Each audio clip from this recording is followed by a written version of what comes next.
తెలంగాణలో పనిచేస్తున్న జర్నలిస్టులకు సంక్షేమ పథకాలు అందించేందుకు తమ ప్రభుత్వం కృషి చేస్తోందన్నారు మంత్రి పొంగులేటి శ్రీనివాసరెడ్డి. ఖమ్మం జిల్లా వైరా నియోజకవర్గంలో నిర్వహించిన జేయూడబ్ల్యూజే 4వ జిల్లా మహాసభలకు ఆయన ముఖ్య అతిథిగా హాజరయ్యారు. జర్నలిస్టుల ఇళ్ల స్థలాల అంశం సుప్రీంకోర్టులో ఉన్నందున న్యాయ నిపుణులతో చర్చించి స్థలాలు పంపిణీ చేస్తామన్నారు. అక్రిడిటేషన్ కార్డులు ఇచ్చిన తర్వాత జర్నలిస్టులకు హెల్త్ కార్డులు అందిస్తామన్నారు. సమస్య పరిష్కారం అయితే మిగతా సమస్యలు ఒకటి ఆనరబుల్ సుప్రీంకోర్టు జడ్జిమెంట్ ఉంది.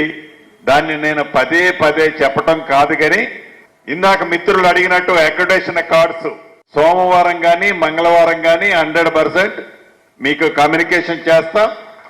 ఫస్ట్ అక్రిడిటేషన్ కార్డ్స్ ని మనం ఫిక్స్ చేయగలిగినట్లయితే ఇమీడియట్లీగా దానికి ఈక్వలెంట్ గా హెల్త్ కార్డ్స్ ఇమీడియట్ గా పాస్ అవుతుంది. అది పెద్ద సమస్య కాదు. ఫస్ట్ దీనికి సమస్య లేదు అని మీరు అనుకుంటున్నారేమో, కానీ అక్రిడిటేషన్ కార్డ్స్ సంబంధించే దాంట్లో మనం ఫిల్టర్ చేసే దాంట్లో కొంత ఇబ్బంది ఉంది. మీరు కొన్ని సూచనలు ఆల్రెడీ నాకు రిటర్న్ గా మంత్రిగా నాకు పంపించారు. ఆ సూచనలో కొన్నిట్లో నేను కూడా కన్విన్స్ కాలేకుండా ఉన్నాను. అక్రిడిటేషన్ కార్డ్స్ పరిష్కారం అయితే నెక్స్ట్ ఇమీడియట్లీగా దానికి లింక్ హెల్త్ కార్డుని ఇష్యూ చేసే దాంట్లో కూడా ఈ ప్రభుత్వానికి ఏ రకమైన ఇబ్బంది ఉండదు. ఇక మూడో సమస్య సంబంధించింది హౌసింగ్.